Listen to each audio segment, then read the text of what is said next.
So thank you everyone who is currently attending. We have some great speakers here with us today.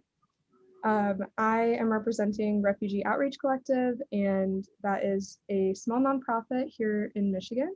And we are really excited to have all of these different speakers present. And hopefully you guys will all have the opportunity to learn more. And there is a Q&A chat box. So during the event, if you have any questions, feel free to put it in there, but we will be addressing all of the questions after all the presenters have spoken.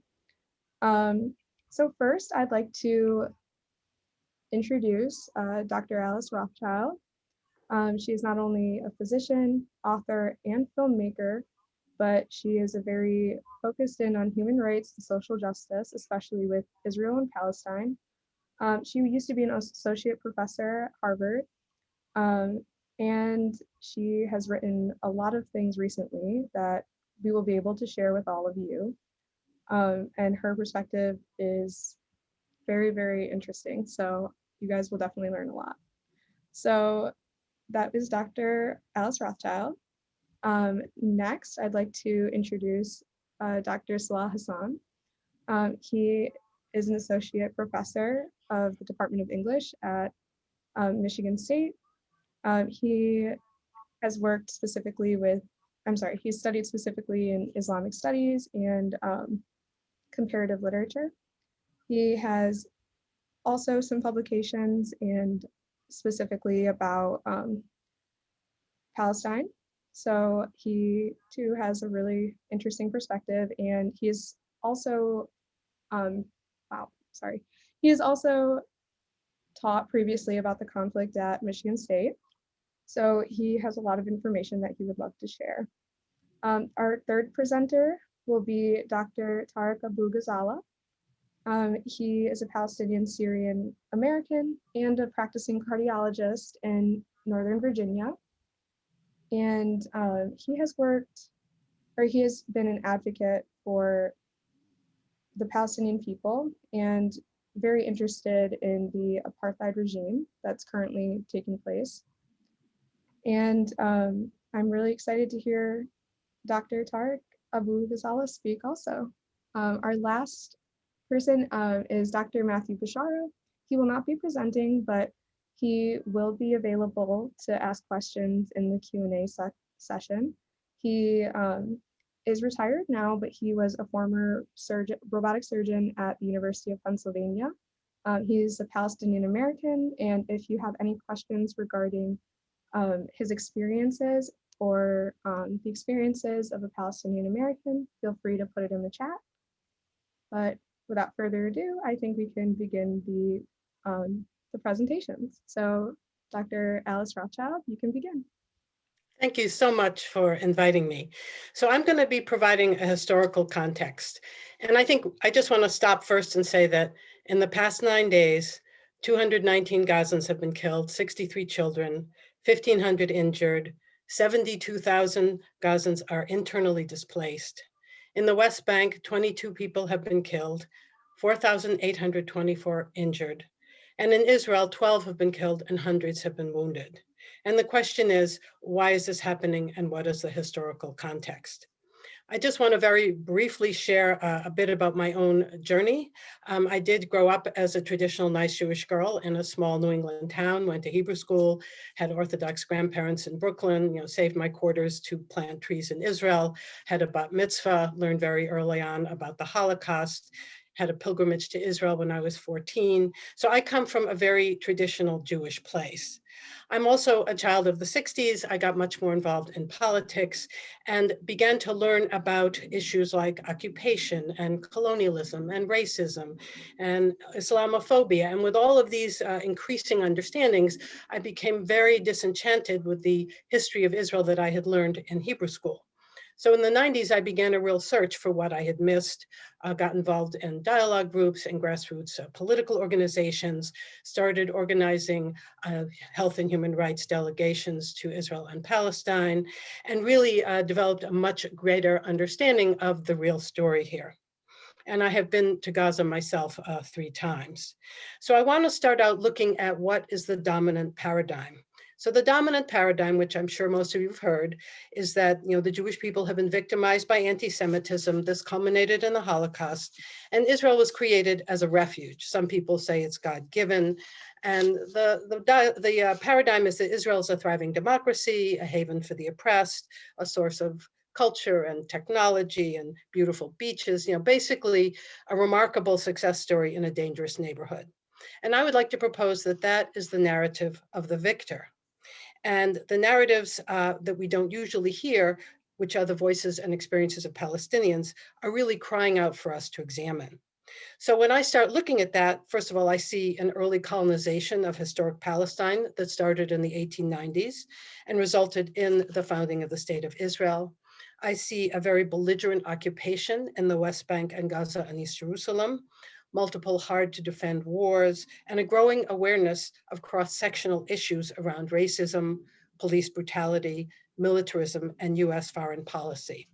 So what is the history of this region? And this is like the brief history, because we could talk for years about this. I think it's important to know that, 100 years ago, this region was part of the Ottoman Empire. And in the late 1800s, there was the birth of political Zionism with Theodor Herzl. This was a response to anti-Semitism in Europe and the idea that Jews needed a place of their own. After World War I, the colonial powers divided the Middle East into nation states with no regard for the people who were actually living there and their histories. And we see this, all over the world. In 1917, we have the Balfour Declaration, which basically advocated for a Jewish homeland in Palestine without any concern for the Palestinian Arabs who were living there. And then as things went on, the UN partition in 1947 after World War II. In 48, there was massive support from the US for the founding of Israel. And I think this was really grounded in sort of world guilt over the Holocaust and the behavior of the Western countries that didn't allow Jews to flee the Nazis. And the founding of Israel, then the subsequent war, resulted in the displacement of 750,000 Palestinians and the destruction of over 500 villages. Now, many people don't realize that about a third of Palestinians remained in what became Israel and ultimately got Israeli citizenship. But they lived under military rule until 1966. So they were citizens of Israel, but they had to go through checkpoints, have permits, could not get compensation for lost property, and frequently lived in little villages next to the villages that were their own, which got demolished or developed into national parks or industrial parks or military ranges. Now, in the 1950s, during the Cold War, Israel had a role for the US. It was the bulwark against Egypt, which was allied with the Soviet Union. So that's when the US really allied itself with Israel as a fight against the Soviet Union. So Israel began to be the foot in the door to the oil for oil-rich countries in the Middle East. And we see this beginning of a very clear-cut framing that the Jewish people are the good people, the Arab people are the bad people. The Jewish people are, like us, they're the white people creating a Western-style democracy in this savage, untamed region. And so all of the racism, the Islamophobia, the cultural, economic, and military imperialism are cooking, but no one is talking about it. And if you look, Nixon actually said Israel is one of the, quote, cops on the beat, controlling the Middle East for US interests. Because people are always saying, why do we stand with Israel? So this is where it came from. Now, after the 67 war, it gradually became there was a move to make uncritical support of Israel the cornerstone of being a good Jew in the United States. So within my own community, what you see is a real decrease in the ability to have any kind of critical discourse on this topic. And after the 67 war, one of the first decisions that the Israeli government made was to declare that the territories that they had captured and put under their control were, quote, held or administered rather than occupied. So that made Palestinians exempt from the protections that are offered by the Fourth Geneva Convention towards occupied people, according to Israel. So then if it's not occupied, you can settle it. And so that was the beginning of the whole settlement movement, of the encroachment of Jewish settlements throughout the West Bank, the Israeli takeover of the Jordan Valley as a closed military zone, the division of the West Bank into smaller and smaller cantons, divided by bypass roads and checkpoints, and the growing Jewish settlements in East Jerusalem. And, East Jerusalem, the West Bank, and Gaza are internationally recognized as occupied territory. But if you're in Israel, they are disputed territory or liberated territory. And in fact, the West Bank is called Judea and Samaria, giving it some biblical meaning. So you've got to look at the language to understand what people are thinking. Now, after the 67 war, Christian Zionists embraced the idea that all Jews should, quote, return to Israel. And this was to get ready for the Armageddon, the end times when things would change and Christ would come and all that kind of stuff. So they started pouring a tremendous amount of political support and money into the settler movement. Liberal Christians brought the mythology, the glorious mythology, and gave Israel a pass on human rights violations. And then when the Shah collapsed in 1979, Israel's role became even more important to the United States because it was providing what sort of subsidiary services, helping the US evade the sanctions against South Africa and supporting terrorist states and terrorist groups in Central America. So Israel really became a very valuable client state and surrogate for the United States in the world stage. And we see at this point the US government and Israel developing a major military industrial complex. And this really grew after 9/11, where Israel became our, quote, partner in the fight against terrorism. Israel was the high-tech startup nation, the mirror image of the US. And that's when a lot of this stuff really blossomed. In 2005, when the Jewish settlers were removed from Gaza, Israel claimed that Gaza was no longer occupied. But Gaza is completely under the control of Israel, the air, the sea, the economy, the borders. There are repeated incursions targeted, assassinations. So any way you look at this, and according to the UN and international law, this is still occupied territory. So again, there's this complete disconnect between Israeli language and the language of the rest of the world. And what's happened through all of this is that with this kind of framing, is that the history, the trauma, the rights, the aspirations of Palestinians became increasingly invisible. But I would argue that this current occupation is actually a continuation of more than 72 years of the colonization of Palestine, of treating Jews as more deserving, more human than Palestinians, and of Palestinians periodically, like any indigenous people, fighting back. And that getting rid of the indigenous Arab population, either actively or passively, is a fundamental part of building a Jewish state, of Zionism. So it's very painful for me to acknowledge, particularly after the Holocaust, that one of the consequences of founding the state of Israel was the destruction of an indigenous people who had lived there for centuries, Jews, Christians, and Muslims, who were actually not interested in being colonized or losing land. So this conflict is not about Arabs fighting against Jews. It's about Arabs challenging Zionism, which is a political national movement that privileges Jews over everyone else. So for instance, currently in Israel, there are 57 laws that explicitly privilege Jews over non-Jewish citizens. Jews enjoy what's called national rights that trump citizen rights. 93% of the land in Israel is effectively reserved for Jews. Jewish citizens have much greater opportunities in work, in school, and access to universities, in recognition of villages and provision of services, all that kind of stuff. They really live as second-class citizens. And almost half of Israeli towns have residential committees that assess something called incompatibility with social and cultural fabric, which is a code name for Arabs. So it's actually a very segregated country with a second-class population that gets less of everything. And Israeli Jews have increasingly come to believe that the West Bank settlements help them rather than hurt them when it comes to security. And we see the political leadership in Israel and Israeli society as well is continually moving to the right. So Zionism and racism are really intimately connected. At the same time, we see over the years many forms of Palestinian resistance, and the one I want to call attention to is the growing nonviolent Palestinian resistance of the boycott, divestment, and sanction movement, which was a call made by civil society in 2005. Now, the current attacks that are going on are really an example of everything that I've been talking about. So just to review, the families in Sheikh Jarrah neighborhood in East Jerusalem were first expelled by Israeli soldiers from their homes in Haifa and Jaffa in 1948. 28 families were then settled in Beshara in the 1950s by the Jordanian government in coordination with UNRWA, which was the UN agency responsible for refugees. Then in the 60s, the families made a deal with Jordan. They were given ownership deeds to their homes in exchange for giving up their refugee rights and all the protections that went with it. And Jordan controlled this area until 67. But in 67, when Israel took control, they developed a settlement plan for the area, which is called the Holy Basin, which involves building a sort of crescent of settlement units and parks around the old city. And that also involves the removal of Palestinians and their homes, and through outright confiscation or endless tortured legal battles. And they employ Israeli laws that allow Jews to reclaim ownership of land lost in 1948, as well as a host of forged documents to make this happen. So Jewish settlers keep challenging Palestinian ownership, and they repeatedly win in the Israeli courts. And it's really, for the Israeli government to call this a real estate dispute is just unfathomably dishonest. And needless to say, Palestinians who've lost their homes and property in West Jerusalem or anywhere in Israel don't have any such legal remedy.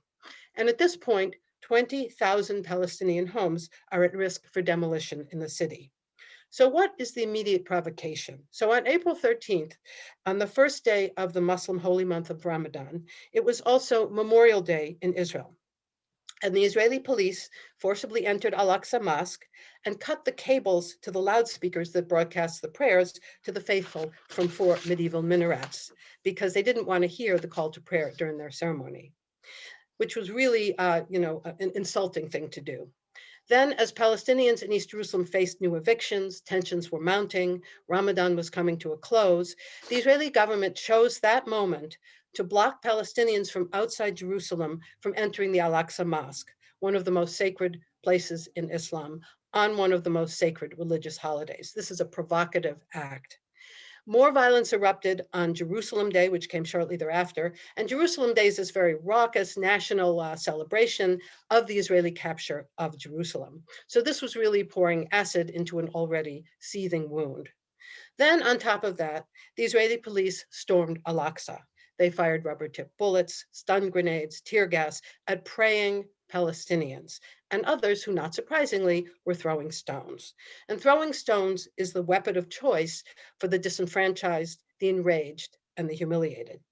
In that incident, 330 Palestinians were injured in their place of worship. And so it is not surprising at that point that Hamas felt obligated to respond to these repeated provocations. So since that time, 9 days ago, there have been 3,500 rockets into Israel from Hamas, which have hit several Israeli cities. And Israel has been pounding Gaza repeatedly, for instance, with the most advanced lethal weaponry, much of it made in the United States. So for instance, last night, 122 bombs fell in 22 minutes. There is no safe place to run in Gaza. It's 6 by 26 miles in size. And no parties are showing any evidence of backing down. And the thing that's very different this time from all the other assaults, because this is very, very similar to the 2014 assault, is that protests have erupted across the West Bank in cities like Nablus, Jenin, Hebron, Tulkarm, and Qalqilia. And these are protests of people who are supporting their brothers and sisters in Gaza. The other thing that's very different this time is that protests have erupted all over Israel in towns that have a Palestinian population, such as Akkar, Jaffa, Haifa, Lod, Nazareth, and Ramlah. And these folks are protesting loudly and clearly. Now, the mayor of Lod, which is a town that has Palestinians and Jewish residents, called this Kristallnacht. He's evoking the Holocaust. And this is a classic thing that Israelis do, that if anything happens that challenges them, they say, oh, it's another Holocaust. They are unable to distinguish historical events from what is going on now. And what we see is that the Palestinian citizens in Israel have really reached a breaking point. They are unable to tolerate 72 years history of racist and exclusionary policies by the Israeli government, its most recent attacks in Jerusalem, and the ever-increasing rightward tending towards fascistic political parties. So I think the thing to remember is that this is not a battle between two equal parties.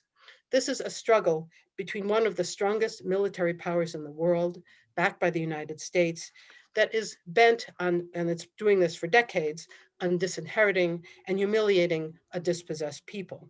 And this is a frightful example of an ongoing violent settler colonial enterprise. It's also an ongoing example of the inability of the world to see Palestinians as equally human, equally traumatized, and equally deserving as their powerful Jewish Israeli neighbors and occupiers. Thank you. Thank you, Dr. Rothchild. All right, our next speaker. And also, I have gotten a few questions in the chat. I just want to say that we will be answering them at the end of the presentation. So just keep watching. Dr. Hassan will be next. Take it away. Thank you. Well, yeah, and I want to thank you again for organizing this event, Alyssa, on very short notice and pretty much single-handedly. So very grateful to you for doing this and kind of creating this opportunity for us to address these issues. And Alice, that was really quite amazing summary and commentary on the situation. So thank you for that. Really quite remarkable. So Sheikh Jarrah, Al-Quds, Gaza, and Haifa. The people in all these places are part of the same popular movement for Palestinian rights. The Arab population throughout historic Palestine is united in opposing the decades of Israeli violence. On the 73rd anniversary of the Nakba, the catastrophe, the partition of Palestine, thousands around the world showed their support for Palestinians and protested Israel's brutal rule. And yet, the Israeli military assault against Gaza continues. The Israeli occupation forces continue to harass Palestinians in the West Bank, and racist Israelis continue to chant death to Arabs. Over the last 2 weeks, Israeli bombings have killed some 200, well, more than 200 now. When I wrote this, it was some 200 Palestinians, a quarter of which are children. And Gaza has suffered the most devastating attacks. What happens in Gaza, however, where a 14-year blockade and the COVID pandemic have had devastating impacts, cannot be separated from the injustices experienced by Palestinians in the West Bank, in East Jerusalem, or inside of Israel. So the current military operations are supported by efforts to censor all forms of cultural opposition, including media reporting and artistic expression. While there has been international news coverage of the destruction of the Palestinian media building in Gaza, there is no reporting on many of the other activities that are happening by individuals or by the military to repress Palestinian voices. These acts expose Israel's fears of Palestinian culture and of Palestinian narrative. So this touches back on what Alice was saying at her in her introductory comments, that there's one narrative that's been privileged over the Israeli narrative has been privileged over the Palestinian narrative. The escalation of Israeli violence is only the most recent event in this long, disturbing history of colonial occupation of Palestine since 1948. These military operations rely on disproportionate use of force and terrorize Palestinian civilians. Israel has acted with impunity with the backing of the US government and many other governments, by the way, Canada, many European governments. And for far too long, universities in the United States have participated in the normalization of the Israeli occupation of Palestinian lands, overlooking Israel's violation of human rights. And one of the ways this happens is through study abroad programs to Israel and exchanges with Israeli universities, and this idea that somehow, Israel is a country that is free from any human rights abuses and need not be held to account. But now more and more people of conscience are denouncing Israel's militarism and ethno-nationalism. And we want to add our voices to those who refuse to be silent witnesses to Israel's crimes against Palestinians. What I'm going to do now is share, I've been kind of as we all have who are interested in this issue, we've been following the media pretty closely. And I'm going to share with you a slideshow that I prepared for this event, and looking at the media specifically and how it's been reporting, because I do think that we can note some changes. Now, historically, the media in the West, and especially in the US, the mainstream media, that is New York Times, Washington Post, CNN, CBS, NBC, ABC, all of these mainstream media outlets have tended to avoid any criticism of Israel. And that seems to be changing slightly. And so I want to kind of go through that a little bit. Oops, what's going on here? Oh, there we go. So as we know, the initial cause of the conflict, if we could say, was the Israel's attempt to expropriate and expulse Palestinians from their homes in Sheikh Jarrah. That happened in mid-April, and this is an ongoing issue.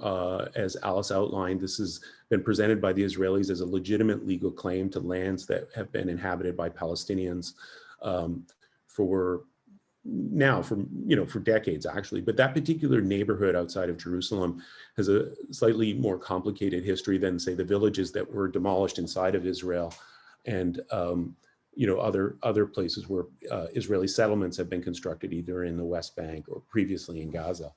So we can see here that early on, so this is reporting from April 23rd, Reuters, that already we could see the racism implicit in this, and this was already getting some coverage in the international media, not so much in the U.S. media, but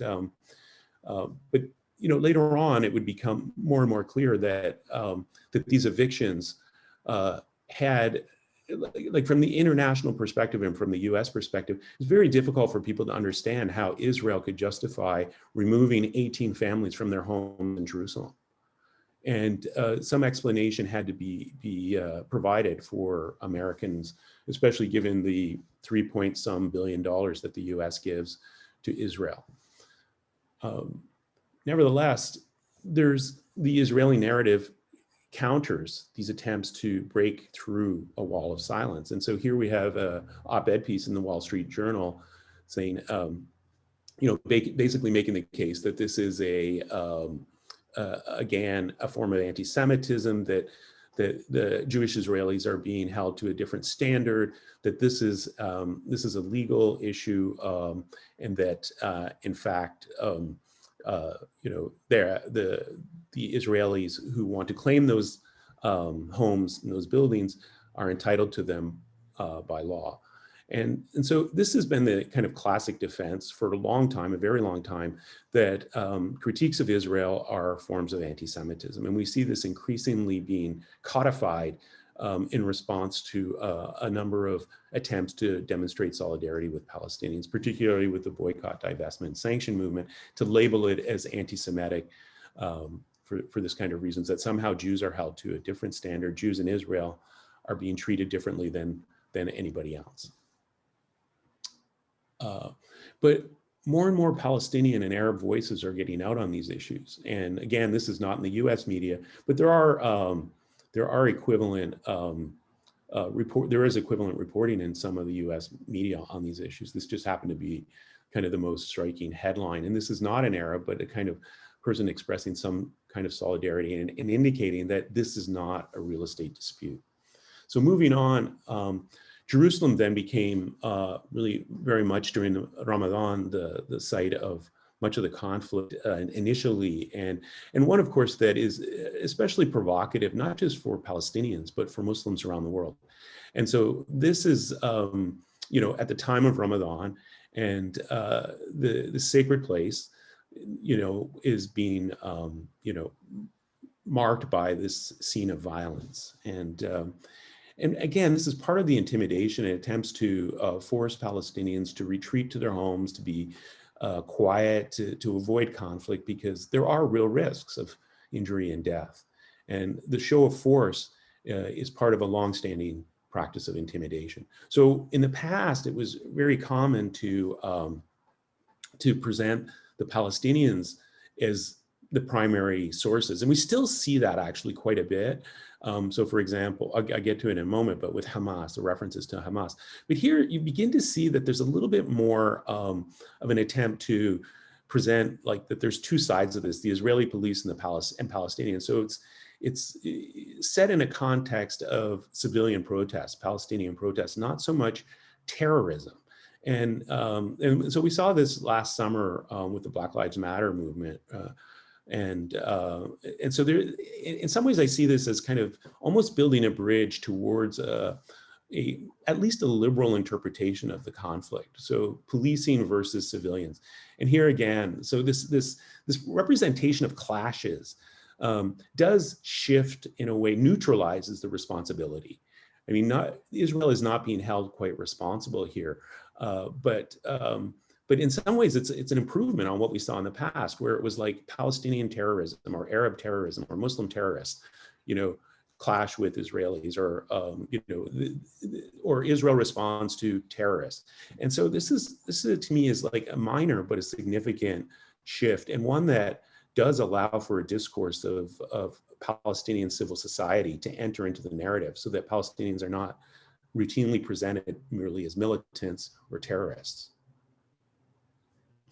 So, but here you can see that, the Hamas is often prominently in the Gaza context, because Hamas does govern Gaza to a large degree. That doesn't mean that all Gazans support Hamas, but Hamas is, like Hezbollah in Lebanon, is one of the military forces that is that has the capacity, at least minimal capacity, to defend Palestinian land, as Hezbollah does in Lebanon. But here you can see again, this sort of Israel bombing Gaza to stop Hamas rockets shows why its US military aid should end. And this is on an NBC website. And of course, this is a devastation of a Palestinian building in Gaza. Here, similar kind of thing, reference to Hamas, but Hamas isn't being demonized in this context as the belligerent, but rather the question of war crimes is raised. Now, in this article, the journalist does raise the question of Hamas's war crimes, that Hamas's launching of indiscriminate rockets from Gaza into civilian Israeli communities could also be considered a war crime. But clearly, if that is a war crime, then what Israel is doing is of even more significant, because of the scale of destruction and death that it's bringing to Palestinians. So when we look at this again, I wouldn't say entirely that Hamas is being let off the hook, but there is this sort of sense that the violence is now really coming from Israel, and that Netanyahu is somewhat incomprehensible. The media really can't quite make sense of this anymore. It's as if the Israeli narrative has begun to sort of fall apart, and that in some ways we're sort of seeing a shift in the discourse. I'm not saying that this is a permanent shift, but there's more openings for Arabs to cover these stories, and we can see this in the names of the journalists, and there's more opportunity for the Palestinian, Arab, and Muslim narratives to be expressed in this context. Now,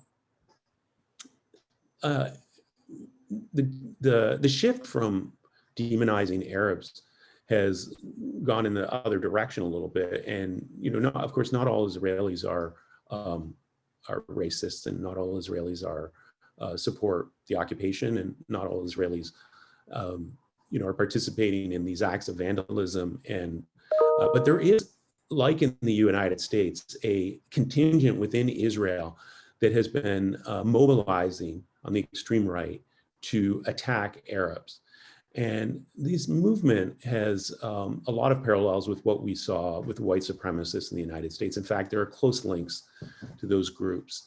And they model on each other in many ways. And many of the most egregious acts of racism and discrimination that we see in the United States are paralleled in context in Israel. So it's not just money and political support that the United States gives to Israel. It's also the sharing of a certain kind of perception of racial difference.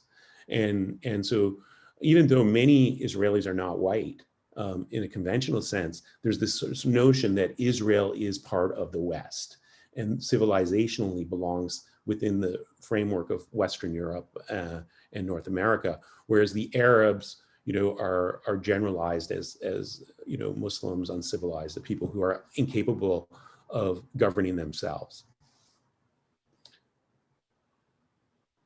Okay, I want to shift in this last part to look at how the responses have been taken up in the US. And I think that this again points to a shift in the discourse. And so really the question is like, what can we make of this, and what can come about as a result of this shift in discourse? So one thing that's happening, of course, is the Democratic Party is starting to move increasingly towards breaking its unconditional support for Israel. And so in these headlines, you could see, Democrats grow more skeptical of Israel, pressure Biden. And this is quite encouraging, because for a long time, if there was any issue in the United States that enjoyed bipartisan support, it was Israel. The Democrats and the Republicans were totally in lockstep on this. The Pentagon was unequivocally supporting Israel. And we could see this up and down the line. It included universities, policing in the United States, many civil society, NGO organizations, and nonprofit organizations in the United States would be very hesitant to criticize Israel. And so there was this sort of Palestinian exception where you had progressive groups that would denounce all forms of racism, all forms of colonialism, all forms of anti-immigrant bigotry, but they would never really address the Palestinian issue. But that seems to be changing as well, and creating possibilities for a more open discussion and a more comprehensive presentation of the Palestinian perspective. One example of this is Bernie Sanders' editorial in the New York Times, questioning, the U.S. historic support for Israel. Now, in the headline, it's specifically Netanyahu, and you'll recall that during the Trump administration, Netanyahu and Trump were very close. Trump moved the U.S. embassy from Tel Aviv to Jerusalem. This was a major, historically, this was a red line. This was something that the U.S. would not do. The Bush-Reagan administrations, they didn't do it. The second Bush administration did not do it. None of the Democratic administrations did it. So when Trump did this, it really cemented that relationship, which is, so in some ways we can see that this is also part of a domestic policy in the US. This is a reflection of shifts in domestic policy. And is this really about Israel, or is this about the Netanyahu government? But in Sanders' case, I think it really has to do with his sense that the fundamental injustice of the situation. And we saw this even during the primary campaigns, the Bernie Sanders lost, of course, to Biden, but he did not present at AIPAC, the American Israel Political Action Committee, whereas all the other Democratic candidates, remained loyal to this Israel lobby group. And the final slide, I think this is my final slide. So we can see that Biden, however, continues to express support for Israel. And even though he calls for a ceasefire from, Israel to, stop, bombing Gaza, it's this idea that this is in the interest of Israel that's motivating it. And also as a political maneuver, as a way to sort of quiet the pressure coming up from the grassroots of the Democratic Party and the more politicized elements around these issues within the Democratic Party. I think that's my last slide, so I'll stop there. And just want to say finally that I think this is a great opportunity for people to have these kinds of discussions in the United States, where we can feel that criticizing Israel won't necessarily lead to being labeled an anti-Semite. Thank you. Thank you, Dr. Hassan. Next, we will be having Dr. Tarek Abou Ghazala speak. So take it away. Thank you so much, and thank you for the invitation at this time, at these tumultuous times. I really thank Michigan State University for bringing this. And I want to build on what Alice had started, basically, but I want to shed light from a different perspective. I want to show some other things that were happening in the region at the same time, at the birth of the Zionist movement in the late 19th century, early 20th century. Yes, Zionism was an answer to European Christian anti-Semitism, no doubt. This is what prompted Theodor Herzl to explicitly call for a state for the Jews with the sovereign right to control immigration at that time. In his diary in 1895, he writes, "We must expropriate gently the private property of the estates assigned to us. We shall try to spread the penniless population across the border by procuring employment for it in the transit countries while denying it employment in our own country. There was no country at the time, remember. The property owners will come over to our side. Both the process of expropriation and removal of the poor must be carried out discreetly and circumspectly. So this is what he wrote. And during that era, there was a lot of worldwide turmoil going on. It was the end of the Russian Empire. It was the end of the Ottoman Empire.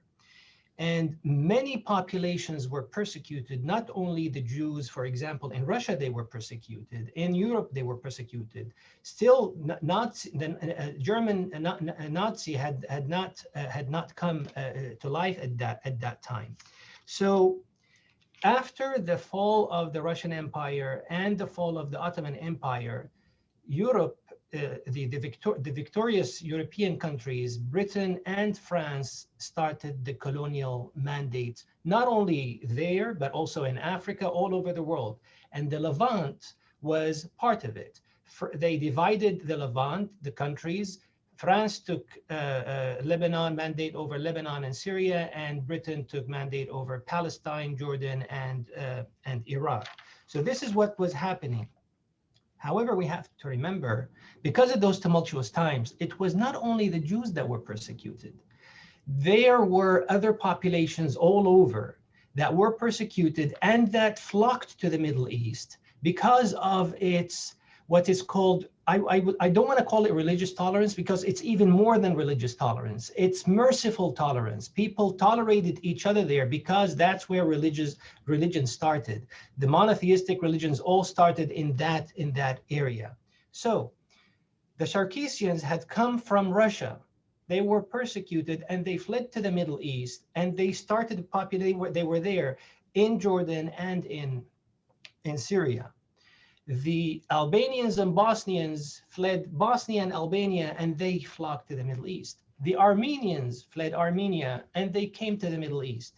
The Jews fled wherever they were, and they flocked to the Middle East. Everybody was seeking refuge in the Middle East because of the reputation about that. Now, what happened is only one population of those declared its right to draw a circle and say, this is our land and get out. We want our land because we were persecuted. Remember, Germany Nazi had not happened yet. So the persecution was maybe equal between all parties at the time. Yes, they were all persecuted. The Armenians came, they mingled, they melted. The Albanians, Bosnians came, the Sarkisians, they melted.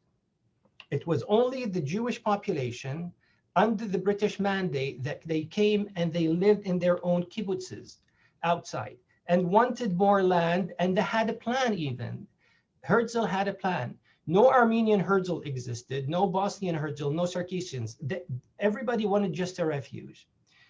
One might say, okay, the Bosnians and Albanians and Sarkisians are Sunni Muslims. That's why it was easy for them to melt, possible. But if you look at the Armenians, they were Christian Orthodox and they were not Sunni Muslims, and they were still accepted.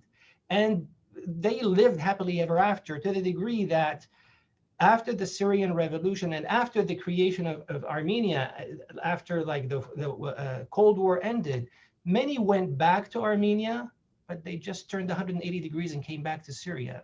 And I know, like for stories that I know from people, Armenian people, they came back crying. They said, we never found anything like Syria, and that's why we're coming back. One might argue so the Christian Orthodox Armenians lived among a majority Sunni population. Then, okay, what about the Jews? There were native Jewish populations living in Aleppo. They were living in Damascus, in Baghdad, in Egypt, in Yemen, and they were also living happily ever after. There are like synagogues there. Rabbi Abraham Hamra just passed away. He was the chief rabbi of the most ancient Jewish synagogue in the world in Jobar, which is at the outskirts of Damascus. Because of the revolution, he had to flee, he had to leave.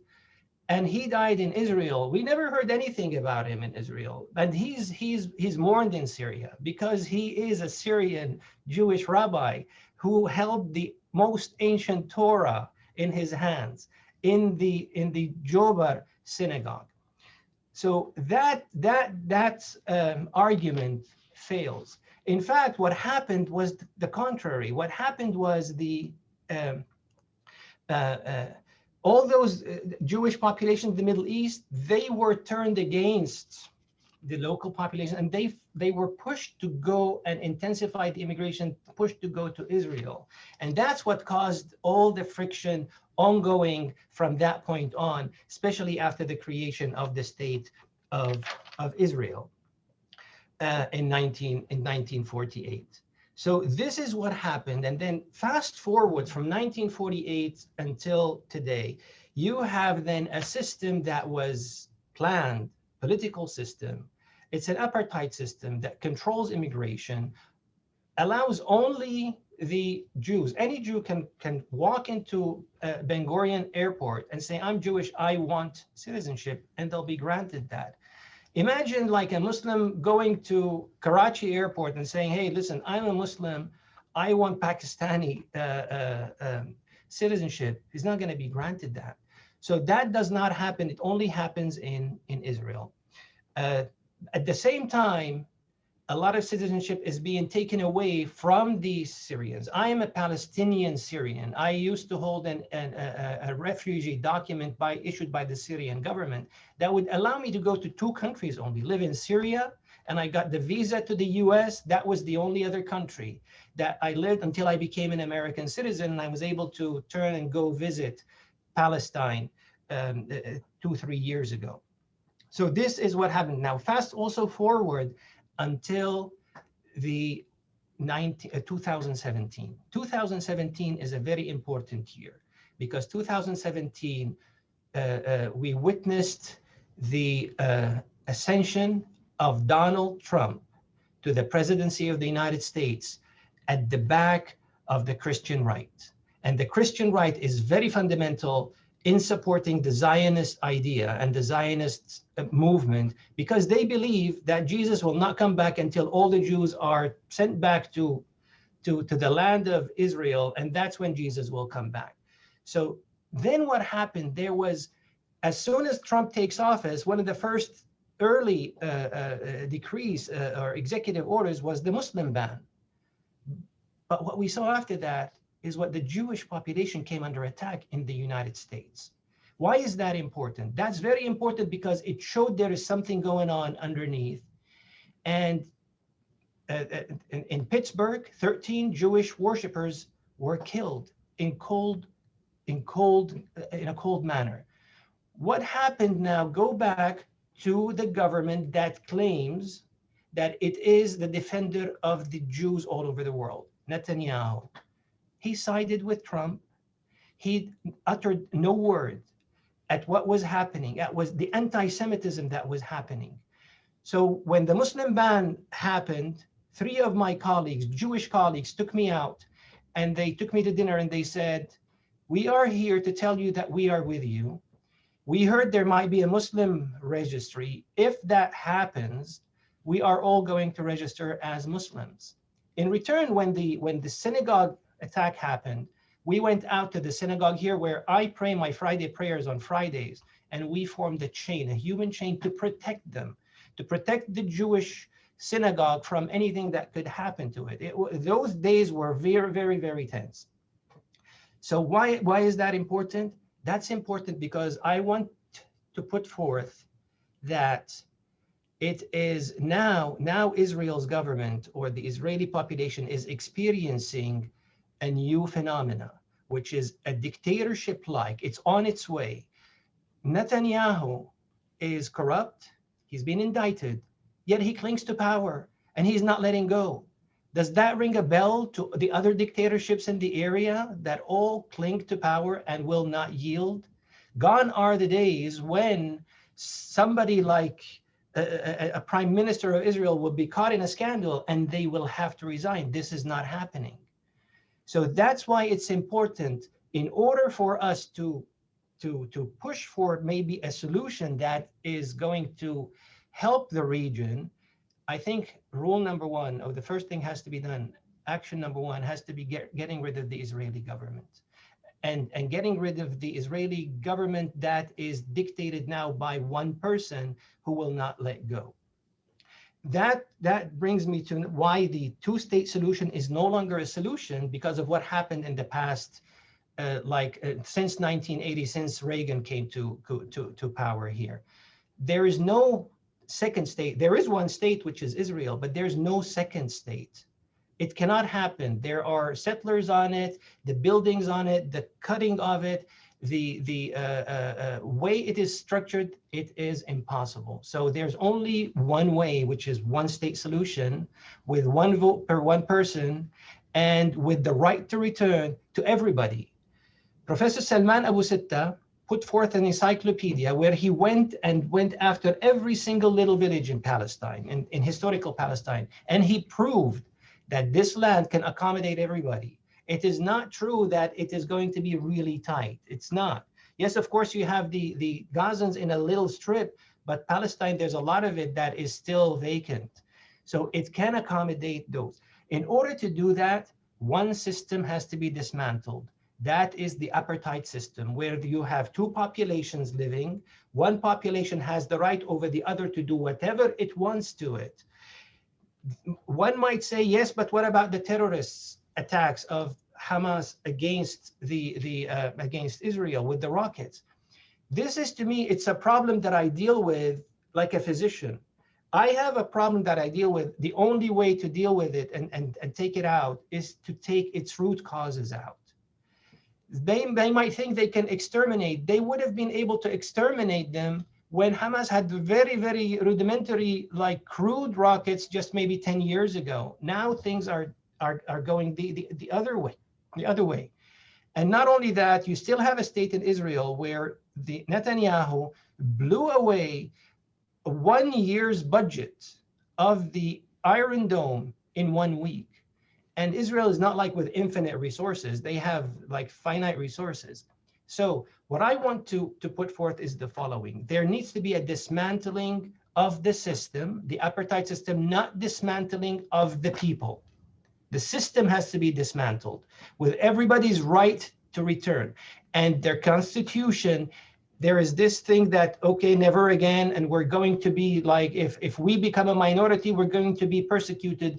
History tells us in the Middle East, it's the contrary that happens. People live with each other. They know that, and they do live with each other happily ever after. Yes, we have differences in the Middle East, but nobody goes against. Some people might say there are skirmishes that happen. Yes, of course, there are skirmishes that might have happened between two sects, but those are not the social fabric that's going on. It could be like two little villages that are of different sects. Something happened on an economic basis, they hit each other, but it's not like there is this thing underneath this is always happening. This area has the potential, the space capacity doing that, the spiritual capacity of doing that. However, we need to dismantle the apartheid system in order to be able to accommodate all. Thank you very much for hosting me, and I hope to engage in the discussion going forward. Thank you. Thank you all to the presenters. We do have some some questions. Some are addressed specifically to certain presenters and some are more general that anyone can talk about. This one is for Dr. Rothchild. Do you have any recommendations on how to discuss these issues with Jewish people who are Zionist? Sure. So that is the hottest topic in Jewish families, is talking about Israel-Palestine. And I certainly have had many, many experiences in this regard. I think the first thing that we need to do is to understand that people are in the Jewish community carry what I call sort of a cultural PTSD. And that there's also been a lot of framing of the messaging. It is incredibly well controlled, in terms of what gets presented in temples and in Hebrew schools and in Hillels. and in birthright programs, so that the mainstream Jewish community has been in some ways really brainwashed to take this messaging and not to think critically, which, you know, Jews tend to be liberal voters and they tend to be able to think critically about, you know, racism towards African Americans and all this kind of stuff. And then there's this falling off when it comes to Israel. So one of the things that I will often suggest to people is that using movies and literature and cultural events often is a way to open people's minds up and to sort of break down stereotypes. And there's just a huge amount of stuff that's coming out now in terms of, if you look at Palestine film festivals and, you know, incredible literature that's coming out of the Palestinian community, that is often a way to sort of put some cracks in the stereotypes. The other thing I ask people often is, let's look at Israel. Let's see what's happened to Israeli society. And when you start looking at it, you know, sure, there are plenty of happy people on the beaches of Tel Aviv, but let's look at the country as a whole. And let's look at the power of the ultra-Orthodox. And let's look at the behavior of the Israeli military. And when you start really teasing out some of these factual issues, which are not under debate, it becomes increasingly hard for liberal Jews to defend the country. And if you also talk about the whole issue of pinkwashing and greenwashing and bluewashing and all the ways that the Israeli narrative is framed and controlled, I think you can open people's eyes up also. But I also think this is an incredibly difficult place, and that for many Jewish families, it's generational. So if you look at younger Jews, they tend to be much less identified with Israel, much less stuck in Holocaust trauma, and much more willing to engage in narratives regarding Palestinian rights. The other way to approach this is through intersectional conversations. I mean, everybody's against police brutality. Okay, we got that. So then let's talk about, where were the police trained in your city? There's a good chance that they were trained in Israel. What kind of training did they have? They had the kind of training that occupiers have. Why is the police so militarized now? I mean, there are a lot of reasons, but one of the reasons is the kind of training they get in Israel. So you can start teasing out places where our societies and our cultures intersect and ask, is that really what we want? Is that a country that you are proud of? Is that something you could actually defend? And so, you know, you have to sort of nibble away at all the corners and try to sneak under the defenses using different tactics. But it is very hard. And oftentimes you can talk to people's children much more easily than you can talk to the quote grown-ups in the room. Thank you. The next question is, how should the outcomes of the Holocaust have been handled differently, given that the vast number of Jews that had been displaced seem to have been refused and limited immigration into neighboring countries after the World War? This may be a broad question, but feels like this was one of the primary questions that may have resulted in this consequence. Is that to me? This is to anyone, so whoever would like to talk about it. Anyone else? You take it. So for me, the big question is, after the Holocaust, you know, everybody had this mantra, never again. And the question is it never again for anyone to experience genocide and expulsion and terror and victimization? Or is it only never again for Jews? And for me, the problem is that the answer politically has been never again for Jews. And that has sort of led to a whole cascade of factual events that brings us to today. So clearly there is, you know, tremendous amount of anti-Semitism in this world, and that led countries to not let Jews escape Nazi Germany. And that needs to be confronted.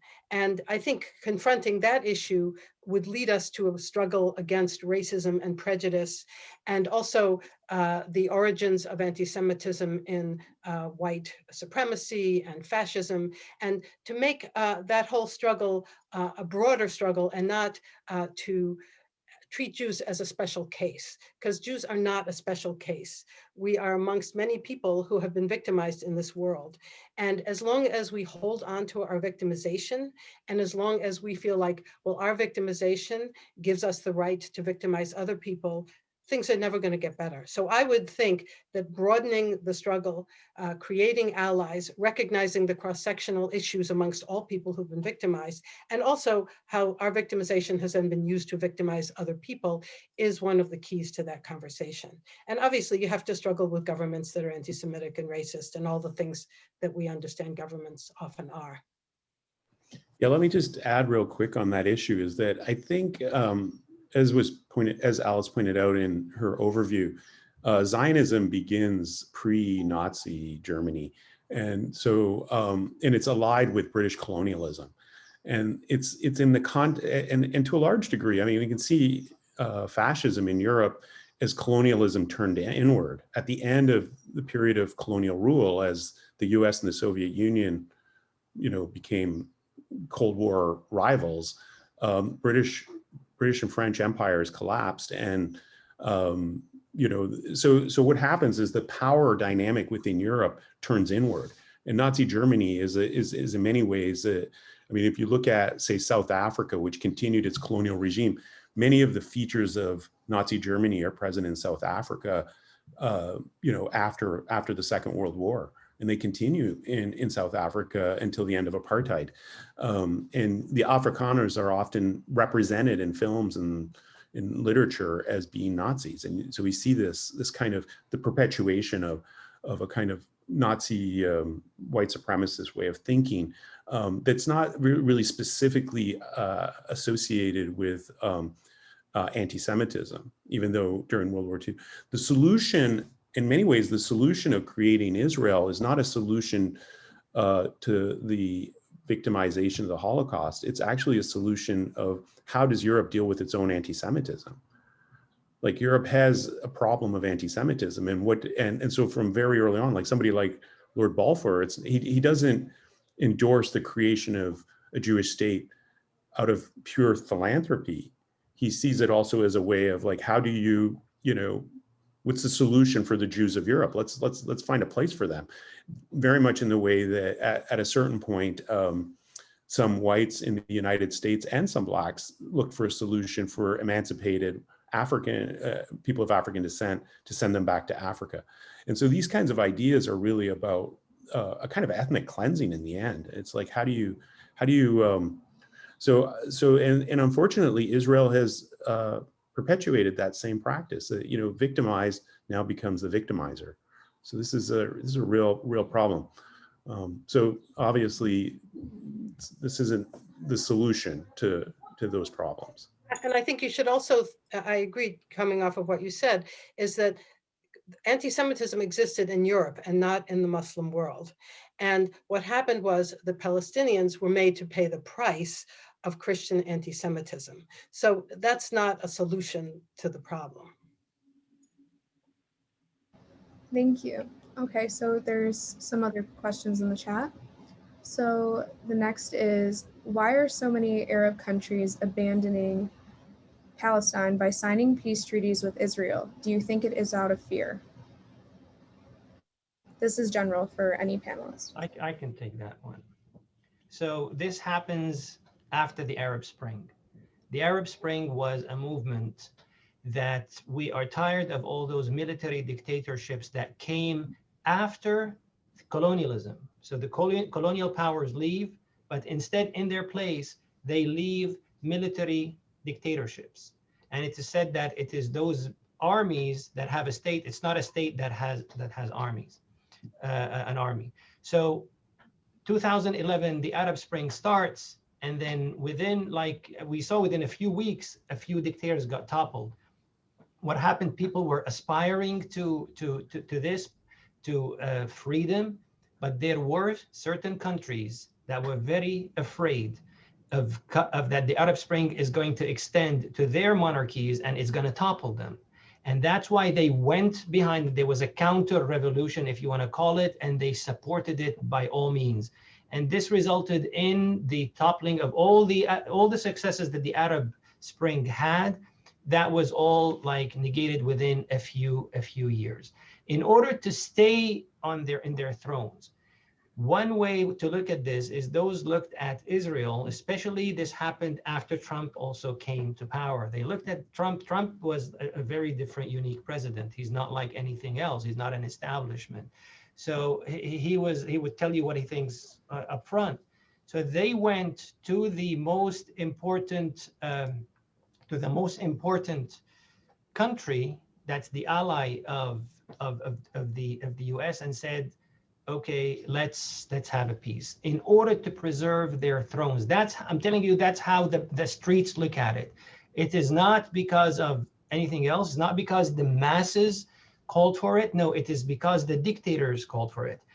1994, Charlie Rose had an interview with Benjamin Netanyahu when Netanyahu was the head of the Likud party at the time. And he asked him a question, and you can find this on YouTube. It is there. He asked him a question. He said, would you sign a peace treaty with Assad? Assad, the father at the time, said, no, I'm not interested. Because he said, why? Because he said, those are dictators. They are not brought by democracy. They're not brought by their people. Once there's a democracy in the Arab world, we will sign it because we are a democracy. Then they become a democracy, and democracies do not go to war against each other. Now, fast forward, and you could see that Israel is the one that's like pressuring the United States during Obama to keep Assad in place. Assad, the son now, 50 years of rule. So that establishment in Israel, I'm not talking about the Israeli people, that establishment, the government is not interested in peace. It is not. It is very clear now that they're not. Otherwise, you would go ahead and sit down, because we know, and I'm going to quote George Orwell now, the famous George Orwell, where he says, rifles, muskets, longbows, and hand grenades are inherently democratic weapons. A complex weapon makes the strong stronger, while a simple weapon, as long as there is no answer to it, gives claws to the weak. So the Palestinians are not going anywhere. They're going to continue to fight. You cannot like wipe them out. The masses are very close to each other, so you cannot use weapons of mass destruction against them, nuclear or like whatever type of or chemical, because that carries a risk on the Jewish population as well. So there has to be now some wise people coming out of Israel and saying, we can't keep doing that. We can't keep subduing the Palestinians. The Palestinians did not go away. We wish they went away, but they did not. They're here to stay. Let's see how we can talk. The first action item should be getting rid of those who still think that they can maintain a system of apartheid. Thank you. Here's a direct question for Dr. Beshara. Oh, sorry, go on. I'm sorry. I was muted, sorry. If you look at what did these Arab dictators get in exchange for, quote, making peace with Israel, which it's not exactly that they made peace. If you look at the details of what they made some kind of alliance. They got weaponry. And so the exchange was, we'll stop attacking you if you'll give us lots of weapons. So I think it's important to remember it wasn't out of the goodness of their hearts. And also, if you look at the historical record, Arab countries, although they espouse the Palestinian cause, have actually not done much for Palestinians. And Palestinians have been sort of the stepchild of the Arab world for a very long time. And so it's not surprising that they would get stabbed in the back in exchange for weapons. Yeah, and I would just add to everything that's been said on this issue is that quite often in the Middle East, in Lebanon, the Palestinian situation, these are geopolitical conflicts. There are other interests like Iran and Saudi Arabia, their rivalry, and so it's like the old story of like the enemy of my enemy is my friend kind of thing. And so, Israel and Iran are kind of played up as these combatants in the Middle East, where the Arab world is sort of a bystander. And but of course, there's involvement on both sides and all kinds of things going on that we really don't have a very good sense of because there's covert operations and military operations that are joint military operations that aren't made public, in part to keep the Arab public unaware of how Arab countries, Arab regimes have been partnering with Israel or partnering with the United States. This is a really nefarious aspect of geopolitics in the Middle East. Thank you. Sorry for trying to cut you guys off, but that was great. Here's a direct question for Dr. Beshara. What advice would you give to medical students who would want to speak up about such topics like this, but not offend anyone in their class or their school's non-political policies? That's interesting, because that is primarily how I became interested in a lot of my work that I want to do in Palestine. I visited Palestine, the West Bank, about 12 years ago, and as a physician surgeon in women's health, I saw the great disparities between women's health among the Palestinian population versus the Israeli population. And when I spoke to the Palestinians living there, I realized that they were really getting subpar care when westernized medicine was just 3 kilometers away. There were checkpoints and borderlines, and women were delivering at checkpoints, which is something contrary to what you would see in the United States. And so I galvanized myself when I came back to the States, and I went to my department chair and said that I wanted to take a sabbatical to volunteer in the West Bank, Gaza, and Palestine. And I was politely turned down and told it was not the correct time in my career, because I was so close to my retirement. I have now that I am retired, I'm looking forward to my ability to help women in the Middle East, or women who need my help, and whether that's with gynecology or obstetrics. But growing up in suburban Michigan, I went to Wayne State University. I grew up in a Midwest state where there are a lot of Arabs. And so I didn't feel as much like the other. But once I entered medicine and I came to an Ivy League residency, I was definitely the other. And I definitely got into some altercations, verbal altercations or heated discussions with faculty, professors, co-residents, patients. People would recognize my name, pointedly ask my ethnic origin. And I found that difficult. I found that, growing up in the Midwest, where it wasn't so common because everyone was either Chaldean or Lebanese or Syrian or Palestinian, and I came to the East Coast, where suddenly people thought I was Jewish and they would speak Hebrew to me. And I would say, I don't speak Hebrew, I'm actually Palestinian. And then I would have a look of horrification on their face.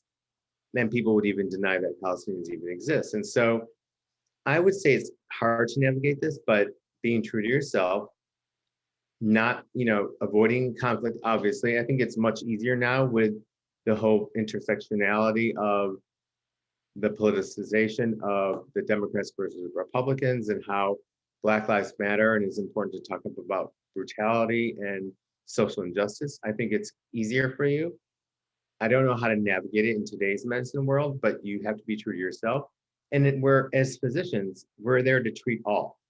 And the idea that one is better than the other is so anathema to me that I find it something that I really want to focus on. And I commend anybody who wants to do that kind of work. And so it's important for you to speak up, and you will be in situations where you will want to bubble up politics, but in medicine, I feel like you have to just practice medicine and focus on that in the time being, and avoid the politicization that people might try to drag you into. I don't know what specific policies your school has regarding this, but it's important to sort of do the right thing. I mean, that's what we're here in medicine to do. And that's where I think we can all find a common theme and a common goal to take care of one another. And where if you can start from the bottom, sort of grassroots, and equalize the playing field, I find that there's some commonality for all of humanity. All along growing up, the only thing I ever wanted to do was to find peace with the Middle East, with my Jewish colleagues. I have Jewish friends. I have people who have apologized. I mean, that's not what we're here for. We're here to take care of each other and to move forward. And I feel like the time is right, and we're at a point in our society globally where I feel like a lot of doors have opened up where we can actually have this concrete discussions about moving forward. I should just say I worked for my whole life on the East Coast and was an attending at a Jewish hospital. So I've thought, even though I'm Jewish, my positions haven't been in allegiance with the Jewish community. I've thought a lot about this and have had my, let's say, grand rounds presentations blocked and stuff like that. So I think that there are two things I'd like to add to what you've said. One is that if you talk about human rights issues, you can often skirt the political issues, get into the human rights issues, and then as people get more settled with that, back into like, well, why are women delivering at checkpoints? That's like not okay for anybody.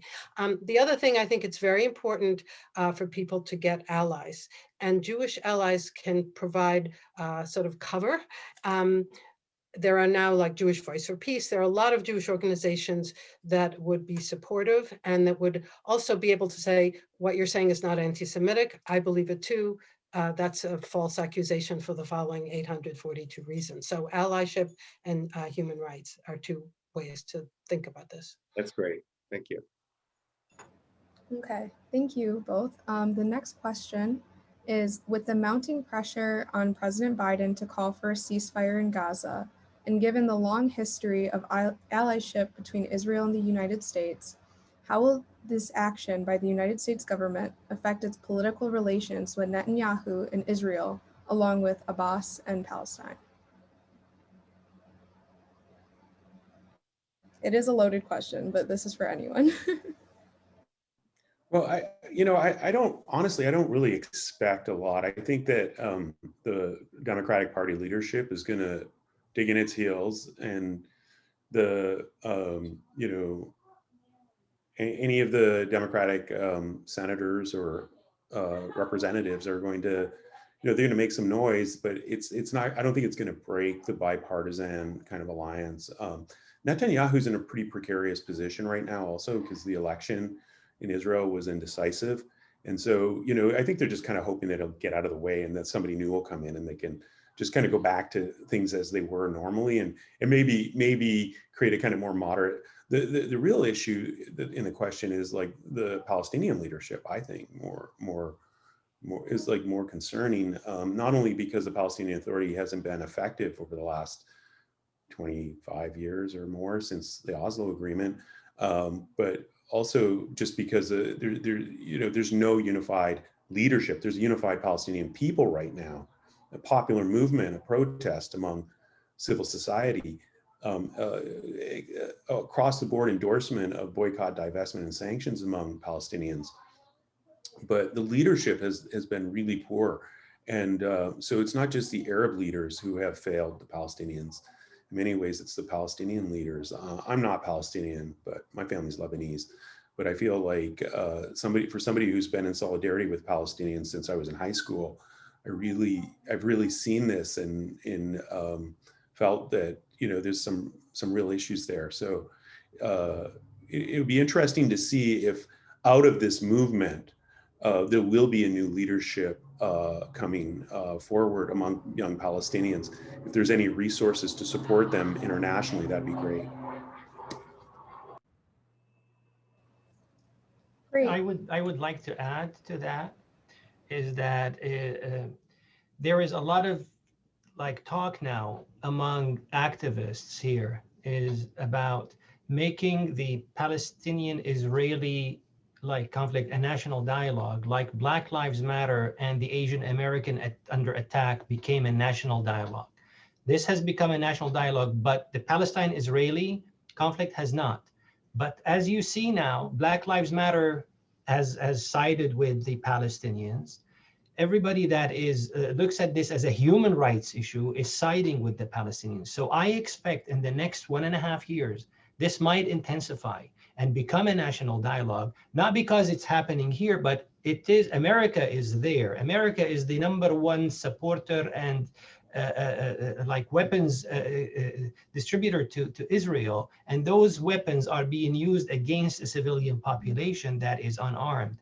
And so if this happens, I would expect maybe in the progressive part of the Democratic Party, to see some more like gains in the next congressional elections, where that could cause, if their numbers start going up, that will cause a rift within the Democratic Party itself. So number one is making this a national dialogue in the US, and number two, like try to harvest some gains in the next elections.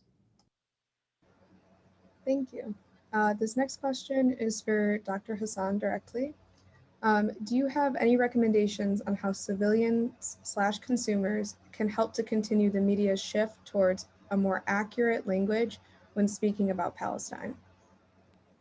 Well, I mean, people can, I mean, if you're educated on these issues, I mean, you can always, or committed in other ways, if you can make parallels with your own activism or commitments on ethical or political issues. I think writing, op-ed pieces or letters to the editor, that's still, it's kind of an old-fashioned thing, but I think it's still important that people be heard and individual voices in their local communities be heard. It's the boycott, divestment, and sanctions movement is widely supported by activists in solidarity with Palestinians, and I think in many ways it's stood in the place of effective Palestinian leadership. So the people who have put together the rules of what constitutes a legitimate boycott and are very well organized in the occupied territories and internationally. So I think there's a lot of encouragement, and I think we should encourage people to think about ways that we can organize BDS in our local communities. It's very difficult, increasingly difficult in the US to do that because laws have been passed that make it basically illegal or a form of anti-Semitism. And so, we have to think about like, what are the strategies for doing that would not necessarily alienate individuals who are trying to organize so that you can get effective change. Sometimes we try to be more radical than we can be in this situation, like at the university, for example. It's very hard to get the university administration to endorse the boycott of South Africa because of apartheid. That took a long time, many like decades. Actually, it started in the 60s, and it wasn't until the late 80s, right before the end of apartheid, that it received wide endorsement in universities, the divestment movement from South Africa.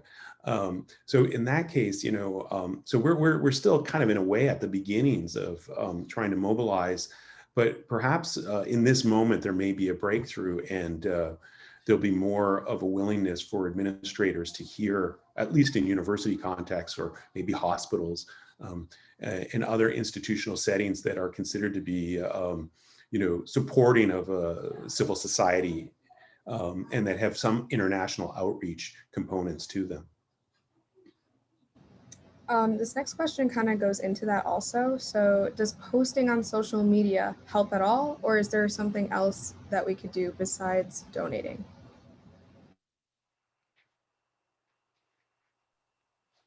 I mean, I think you have to do all of the above. I mean, the social media universe is an important sort of thought force in the United States. People also need to be out on the streets protesting. They need to be writing letters to the editor. They need to be having educationals. They need to have cultural events. I mean, you gotta do all of the above. And there are, organizations to join and petitions to sign. And yeah, it's not either or. Yeah. Okay. The next question is, could someone comment, for example, on the role of Egypt in the blockade of Gaza and reinforcing their border with Gaza? Are Palestinians being further victimized as pawns in a broader political context in the region? This is for anyone. Well, in the current context, I'm sorry, I don't know enough about what Egypt is doing and how it's responding, but historically, Egypt hasn't been very good in the last, since 2001, since the beginning of the Second Intifada. The Egyptian government hasn't been very supportive of Palestinians, but that even goes back further. But really, its alliance with Israel and securing the border has been increasing. Now, there are Egyptians, of course, who have organized all kinds of acts of solidarity with and tried to cross the border and helped to supply the population in Gaza with, essential medical supplies and those kinds of things. And so but many of those people have been arrested by the Egyptians. So there have been caravans that have tried to cross at Rafah into Gaza, and people have organized, but this isn't the Egyptian government. And in fact, the Egyptian government has policed those actions by individuals and groups. So it's not been good. And but again, I don't think it's much different from many of the other Arab countries. Egypt has the longest established peace agreement with Israel, and I think in many ways that hasn't really meant more than a military partnership on the border. I mean, it did open the border for Israelis to go to Egypt. And so you have a lot of Egyptian Jews who return to Egypt regularly by bus or however they can travel into Egypt. Many of them are from Alexandria and Cairo. And if you travel from Jerusalem to Cairo on one of those buses, it's full of Egyptian Jews going home to visit their old neighborhoods and their communities, and then they go back to Israel. So it's had that kind of impact, but it hasn't really meant a lot in support of the Palestinians. I just want to preface by saying that there is only 3 more questions left. Thank you for everyone who's been, keeping up. It's been a long event, but this is important. So the next question is for all the panelists. Why is it that in the Middle East, do you think that people are driven more by their religion than anything else?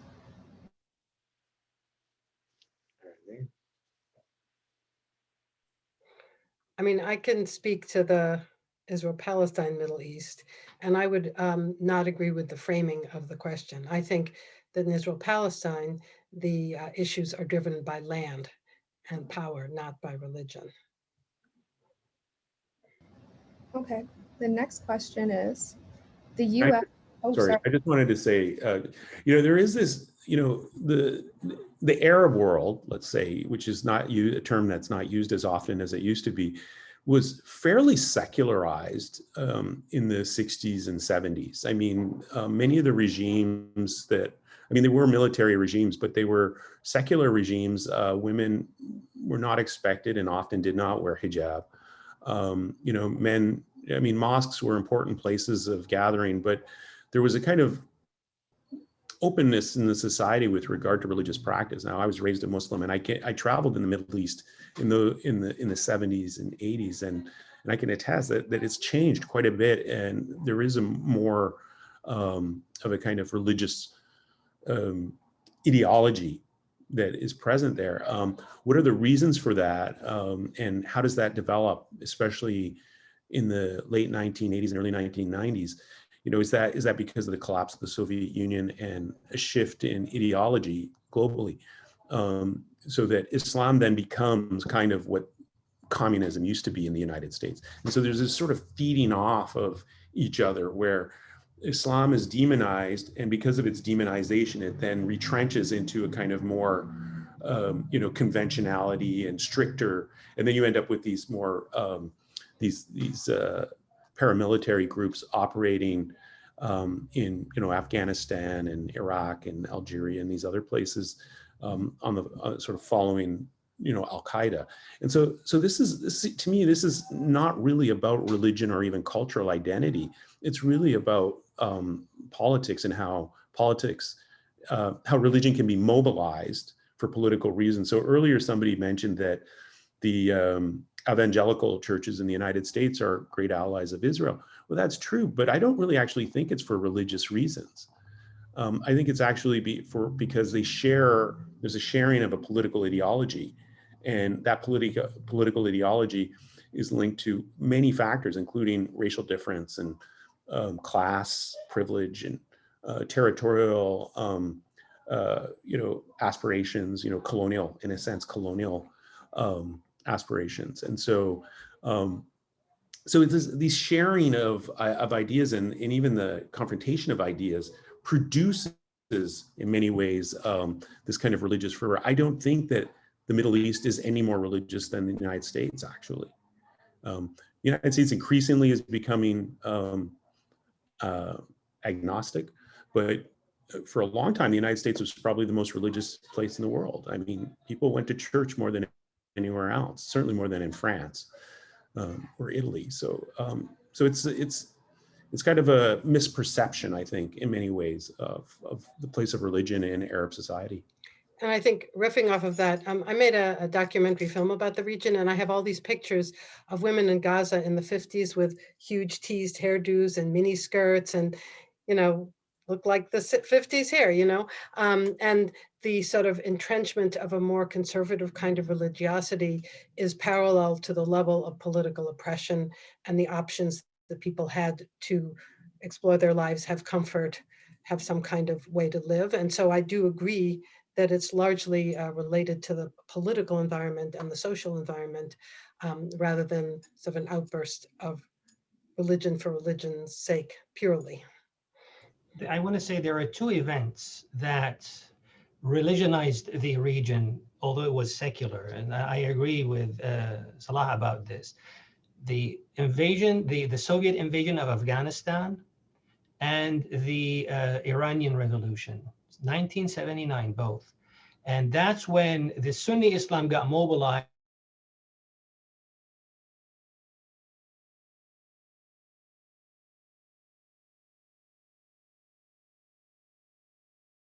in support of the Mujahideen at the time, and they were land-to-air missiles that did bring down the invasion at the time.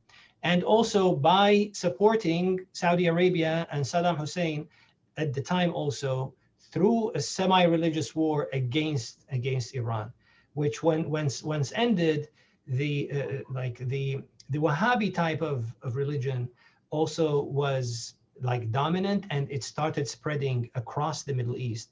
Where in Syria and Lebanon you see all those like people mingle with each other, you start seeing those divider lines because of that ideology. Unfortunately, that ideology also made it here to the United States, into the Muslim like campuses, into the Muslim mosques. And we felt it like in the 80s and 90s through those who came to study here and brought this ideology that, okay, you cannot elect, you cannot participate in election, this is haram, illegal. So this happened as well. So that's why that area is really, really energized with all those things. Yeah, those are really good points. I think, you know, if you look back to the 70s or the 80s even, there was a lot of sense that, you know, Saudi Arabia was one among many of the powerful countries in the Middle East, in the Arab world. You know, Iraq, you know, whatever you think about Saddam Hussein, was very involved in supporting other Arab countries, and Egypt, of course, had a very important role. And there was like these regimes that were not religious, but as they became weakened, that allowed Saudi Arabia to emerge. It wasn't just oil wealth, but Saudi Arabia was able to assert itself strategically and become really the deal maker in the Arab world and beyond. The other thing I want to add is, like, don't forget, Israel is actually, even though Jewishness is an ethnicity and a cultural, it's also very much a religious state. And so, you know, that often gets forgotten, you know.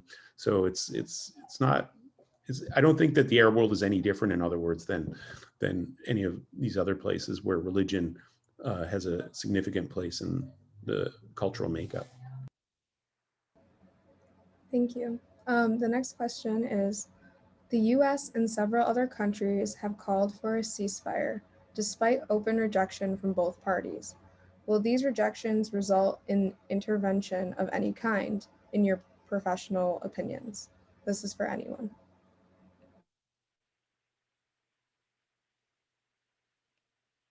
You know, I don't think so, honestly. I don't think Israel is, you know, as pointed out, I mean, I think Israel is the third or fourth most powerful military in the world. You know, it's the only country that has nuclear weapons in the region, up to Pakistan. Pakistan does. So, you know, I just don't see that happening. I mean, it's Israel has opposed even international investigations of war crimes, any attempt to transcend Israel's sovereignty over the territory has been resisted by Israel with the support of the United States. So it's not very likely that a foreign military or a foreign diplomatic corps would be admitted and allowed to operate freely. Even the Red Cross would not be able, or Red Crescent would not be able to operate freely without being somehow under the control and influence of the U.S. The Israeli authorities. So it's not very likely. A ceasefire will happen when Israel decides it wants to have a ceasefire. That's when it'll happen. In fact, the U.S. has been delaying the United Nations Security Council meeting on this issue to push for a ceasefire. They've postponed it, and they've postponed it like 2 or 3 times now. And that's why you saw yesterday Rashid Tlaib like receiving Biden at the airport when he visited Michigan. Is, what are you doing? You need to go ahead. It's in your hands. You can go ahead and push for a ceasefire. It's, if you remember 1956, the war on Egypt by the 2 colonial powers in Israel, what happened is there was a call for a ceasefire. So Britain and France stopped. Israel did not stop, and they went through. But at that time, the US was really the superpower of the world. Eisenhower was playing golf, and someone came to him and said, the Israelis are not stopping. He said, let them stop. And they stopped. That was it. He would just say those 2 words, and he continued playing golf. That was, they say, the moment when the US became the superpower at that time, because the British lost the war in 1956. We don't see that happening now. Okay, and the last question is, can the panelists discuss the feasibility of a 2-state solution? So I think that the 2-state solution came out of the Oslo Accords. I don't know whether it was really possible at that point. I think at this point, it is completely technically not going to happen. And I think if you look at the region and you're honest about the realities on the ground, that right now we do have a 1-state solution. We have the state of Israel in the, quote, 48 boundaries. We have all the settlements in the West Bank, and we have what is essentially an apartheid state, where there is rules for the Jewish citizenry and rules for the Palestinians. And the Palestinians with Israeli citizenship theoretically have the same rules as for the Jews, but they're more in a 2nd-class citizenship kind of situation. So I think that talking about this 2-state solution is a total delusion, and that right now what we need to do is to engage in a struggle against an apartheid situation. That is what's on the ground, and you have to pay attention to the realities on the ground.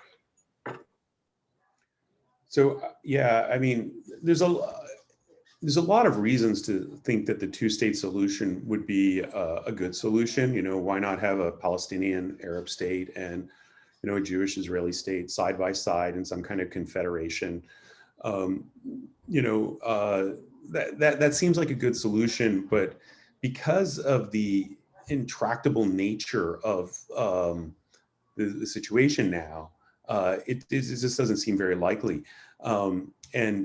But at the same time, it's hard to imagine, like, let's say Israel were to annex all of the West Bank and Gaza. It's hard to imagine that Palestinians will, then at that point, we would not be talking about human rights, we'd be talking about their civil rights, like the civil rights of Palestinian citizens of Israel today. We don't talk about their human rights being violated, we talk about their civil rights being violated. But the sense is that Palestinians will still remain 2nd-class citizens in that configuration, yet they might have the potential, and this is one of the fears that Israel has, is that Israel will no longer become a Jewish state, because now you will have 3 or 4 million, maybe 5 million Palestinians who will be able to vote and organize themselves politically, and eventually would be able to take control of parliament and the political infrastructure. So this is why Israel will not allow for the 1-state solution to actually have any kind of real. So in some ways, neither one of the solutions are really possible right now. And it's hard, it's very difficult, you know, when one, like, it's easy to be cynical and say, well, you know, Israel is just going to continue to do the status quo. Palestinians will continue to resist and die in greater numbers, and Israel will continue. And so what will it take? And we just don't see that happening. It would take for an Israeli to basically say, like an Israeli leader with an enormous amount of support, to basically say, we're going to do this. You know, we're going to do this. Just like, you know, de Gaulle said, we're going to withdraw from Algeria and decolonize Algeria. There was the Algerian Revolution had ended when de Gaulle made that decision. And it wasn't very popular among many French people in Algeria who were settlers. So, you know, at what point will there be an Israeli leader who will rise up, who will say, not only is it not right, the right thing to do is to embrace these Palestinians as citizens of one state. Like, at what point would that, it's very hard to imagine that right now, because you have people in the street yelling death to Arabs. I don't think it's going to come from within Israel. I think the international community has to boycott and sanction Israel and censure it to the point where there is external pressure to bring on change. Israel's not going to, the Israeli government's not going to give up its power and its superiority voluntarily. It's just not going to happen. So I think this is the role of the international community to, just like in South Africa, although it's their apartheid is different than Israeli apartheid and all that kind of stuff, but this change has to come from pressure from without to convince Israelis that this is not a viable approach to living with the indigenous people who were there before they got there. Me as a physician, like in medicine, they teach you like when to see the patient declining or when to see the patient's like improving, although like it's going to be very subtle. I mean, I'm always optimistic. With what we saw this time, I'm very optimistic that the tide has changed. The world is seeing Palestine, the Palestinian-Israeli struggle, from a very different angle. Palestinians are smiling as they are getting like taken into detention. That never happened. It was always the victims who were taken on the role of being the victim. It's not happening now. There's something else that happened, probably social media, and all those young kiddos that are just exchanging the pictures, and then all the social media aspects in terms of media, music, going on TikTok, that has had a lot of power on the psyche of the world. And I think it will come. And I agree with Alice, it will come. But I also agree with Salah, it's going to take a leader. So the leader will act like de Klerk acted in South Africa under the pressure of the international community. And he got Nelson Mandela out of jail. And that's how things started like rolling. Israel is not going to hand the keys of a superpower, of like a regional superpower with nuclear weapons, with advanced technology. They're not going to do that. But under pressure, if the international community comes and subdues all those fears and says, we're going to take care of this like we took care of South Africa, then maybe the Israeli population will realize this and they'll push for a leader to come and make that step. Thank you. I also just wanted to give a space, Dr. Beshara, if you have anything to add. I know you just haven't had many questions directed at you, but is there anything else that you would like to talk about? I actually was interested to ask Dr. Rothchild her impression on, since we're talking about racial inequity and racism, what is your perspective as a Jewish woman with Israeli society? Because what I have seen as an outsider in Israeli society is the strata of Orthodox versus Reform versus conservative, Ashkenazim versus Mizrahi. The strata within Israel, it seems like such a racist society. And when,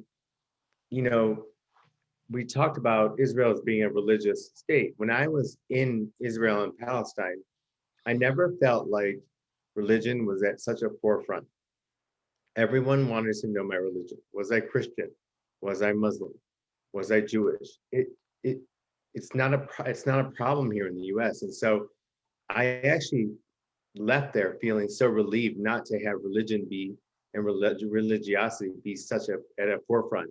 And when I speak to my Israeli and my Jewish friends, it's always about religion and what part of the religion they're from. And so what is your impression on the ability of Israeli society? I'm a member of the New Israel Fund, and there's a lot of things that they talk about, in trying to get equality. And I feel like the main strata of Israeli society is not there yet. And I want your perspective, since you come from an Orthodox background, you have family members.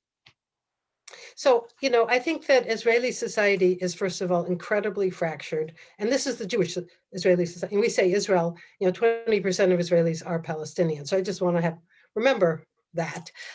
So the 80% who are Jewish, there is maybe 12 or 15% that are ultra-Orthodox. It's otherwise a largely secular society. So there are huge divisions between the people who are ultra-Orthodox and the people who are secular. It's a society that has people who are from an Ashkenazi background, which is a European background, an Eastern European background, and a society that has about half of its population came from Arab countries. So that's Sephardic and Mizrahi backgrounds, and North Africa and Spain. And there are tremendous divisions between those. So it's actually a very fractured society. And one of the things that I observe is that if your society is racist towards Arabs, then it's not like racism turns off when you're talking about Jews. So for instance, the quote, white Jews have a higher socioeconomic and status level from Jews who are from Arab countries, and much higher than the Jews who are from Africa or Ethiopia or Eritrea. So it's a very, very complicated place. And it's very, I get very nervous when people say, Israelis, as if there's like one kind of Israeli. They're just all over the place, and they're at odds with each other. And so for me, as someone who wishes that, a state that purports to be a Jewish state, although I can't figure out what is particularly Jewish about Israel, except that Hebrew is the spoken language. It doesn't seem to espouse what I would consider the principles of Jewish religion. So it's more, a state where there's a lot of different fractures within the society, and a state that really needs a civil rights movement. It needs a civil rights movement for within its own Jewish population, and then also to examine its whole relationship towards Muslims and Christians. And all of that is highly pathological right now. Thank you. Okay, thank you to everyone who has attended. I just want to say thank you. And also, if you are looking for more resources, you can email me directly at abdeln10@msu.edu. Also, feel free to reach out directly to any of the panelists.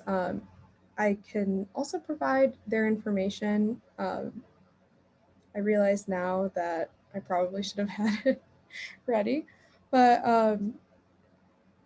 You could probably find us pretty easily.